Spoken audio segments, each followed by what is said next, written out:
América Latina, estamos en vivo y nos vamos rápidamente hasta la mitad del mundo, en Ecuador. César García Vélez nos llama a esta hora y una voz autorizada. Adelante, compañero. Sí, muchas gracias, Andy. Bueno, se han realizado en la Asamblea Nacional una reforma al Código de la Democracia, que es la normativa que marca todos los procesos electorales y la vida política acá en el país.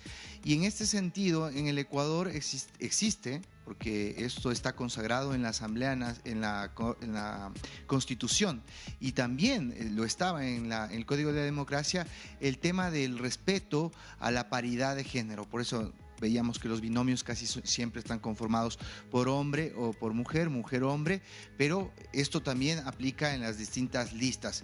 Bueno, lo cierto es que se ha hecho una reforma que altera esta situación, lo vamos a conocer a continuación, si de manera tajante, o también se han producido cambios en los métodos de asignación de escaños que vamos a dialogar a continuación con la consejera Elena Nájera del Consejo Nacional Electoral.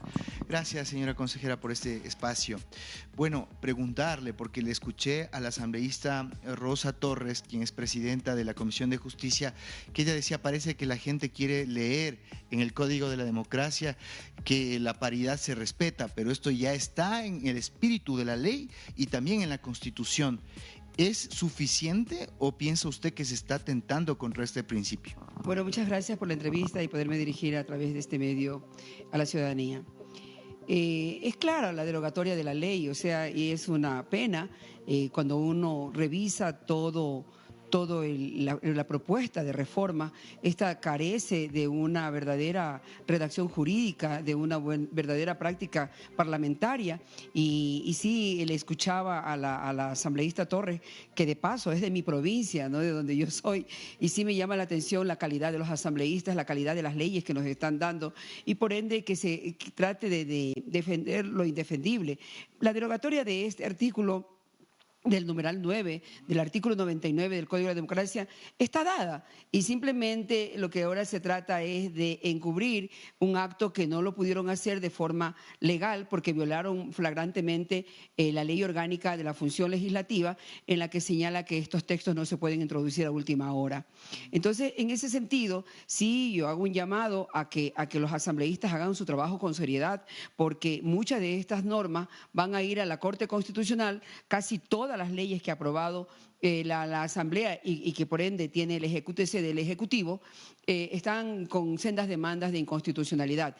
Cuando es una competencia privativa del legislador, antes que nada de pasar estos proyectos de ley al Ejecutivo, revisar si estos tienen o no tienen vicios de inconstitucionalidad. Bueno, a pesar de que está en la Constitución y si no está redactado en el Código de la Democracia, ya se altera este tema de la paridad de género, porque muchos colectivos han acudido a la Asamblea de Mujeres, sobre todo, rechazando esta situación.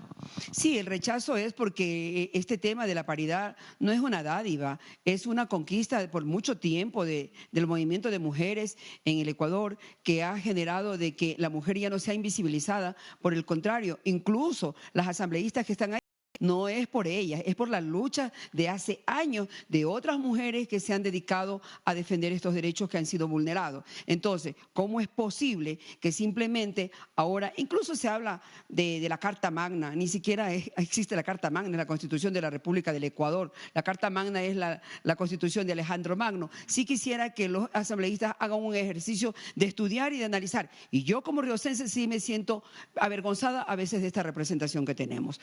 Bueno, ahora con respecto al tema de asignación de escaños, que va a alterar cuando ya tengamos una nueva asamblea, vayamos a elecciones generales, nuevamente, según el gobierno que venga, se cambian de métodos, el método de Webster está vigente, volvemos al de Hunt. ¿Qué es lo que sucede con eso? ¿A quién beneficia o por qué se hacen estas alteraciones tan frecuentemente? Bueno, definitivamente el poder es para ejercerlo, y en este sentido, la guinda del pastel es el método de Hunt. Todas estas reformas han servido simplemente de relleno para ir al método de Hunt. Este método simplemente es un cálculo matemático para la asignación de escaños. En ese sentido, considero que va a ayudar un poco a la depuración de las organizaciones políticas que no tienen buena representación y que de una u otra forma con esta figura de la fusión han logrado sobrevivir. Pero el asunto no está en el método solamente, está en toda una estructura democrática que este país debe empezar a fortalecer en esta dispersión de tantas organizaciones políticas provinciales, cantonales, parroquiales, que nada bien hacen al país. En ese sentido, sí creo que se ha olvidado muchas reformas que se debían haber introducido a este código, pero sin embargo, ahí hay algunas más maliciosas que el método de Hunt, como que los jueces del Tribunal Contencioso Electoral se queden en sus cargos de forma prorrogada, porque el Consejo de Participación Ciudadana y Control Social ni siquiera ha convocado al cambio de estos jueces que ya están en funciones de más de 6 años. Muy bien, para finalizar, y usted se ha anticipado el tema de fondo, el tema de los partidos, movimientos de alquiler, que le hacen tanto daño a la democracia ecuatoriana, porque de alguna manera el país busca ubicar ideológicamente a quien le corresponde, es decir, con quién soy afín, pero a veces no se entiende porque hay personas que tienen una variedad de pensamientos y que se insertan en un partido solamente para llegar al poder. ¿Esto no ha sido topado en estas reformas al Código de la Democracia? No, o sea, definitivamente cada mandatario que llega al poder se cree con el derecho de contar con un movimiento y esto lo hemos visto, lo tuvo el señor Correa, lo tiene el señor Noboa, que llegó al poder y lo único que les interesa es tener su tienda política, pero no es una organización política al servicio de la ciudadanía ni que cuente con adherentes en realidad, porque yo quisiera saber cuál es la filosofía de gobierno de ADN, y yo por lo menos sé que es un movimiento ahí, pero todo se centra en la persona, vuelven a ser personalistas y esto es lo que está fallando en la democracia.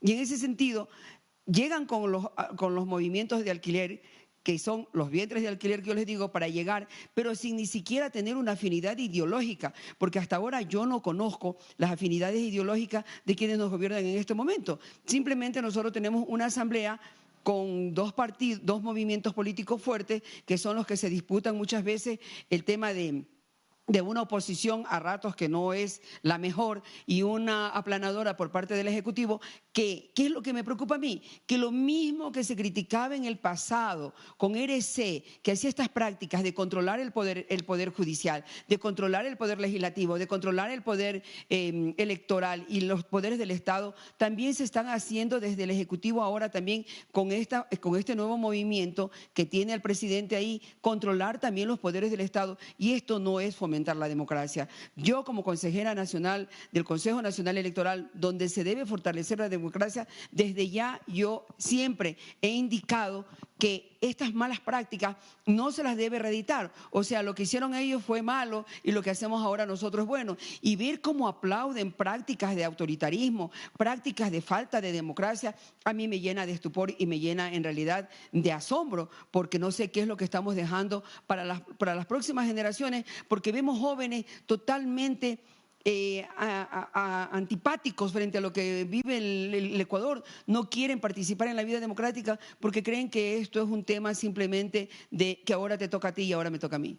Gracias por ese sesudo análisis siempre, consejera Nájera. Ahí tienen ustedes algunas de las impresiones sobre lo que significa este Código de la Democracia que ha sido reformado y que por el momento genera distintas visiones, sobre todo sobre el tema de paridad, que ha sido una conquista que, pues, como lo acaban de escuchar, se ha luchado mucho por varias mujeres. Esta es la nota, ustedes siguen con más.